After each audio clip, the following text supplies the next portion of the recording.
Hello à tous! Dans l'épisode précédent, j'expliquais que le minimalisme, c'était simplifier sa vie, son intérieur, sa façon de consommer. La règle des 3 M, moins, mais mieux. C'est une façon de penser, on se pose des questions et surtout on se fait du bien. Aujourd'hui, on attaque le tri.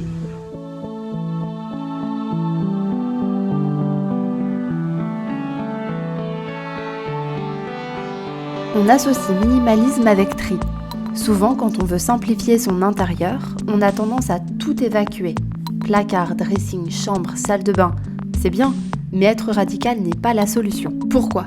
Beaucoup voient le minimalisme comme réduire son dressing, encombrer les services relais et jeter le superflu à la déchetterie. Eh ben non, ça ne fonctionne pas comme ça. Si nous trions, ok.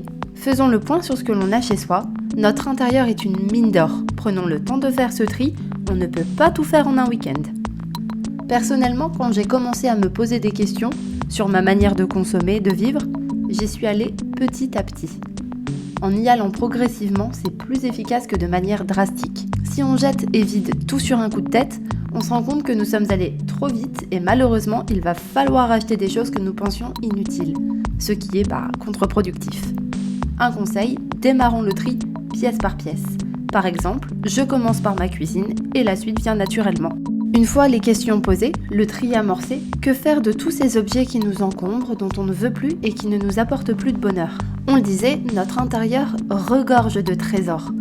Offrons-leur une seconde vie, on a Le Bon Coin, on peut participer à des braderies, Give, les boîtes aux livres, les ressourceries, Emmaüs ou encore diverses associations. Et seulement après tout cela, je considère la déchetterie. Une personne minimaliste ne va pas arrêter d'acheter. Elle achète quand elle a besoin et si elle a une envie, celle-ci est réfléchie.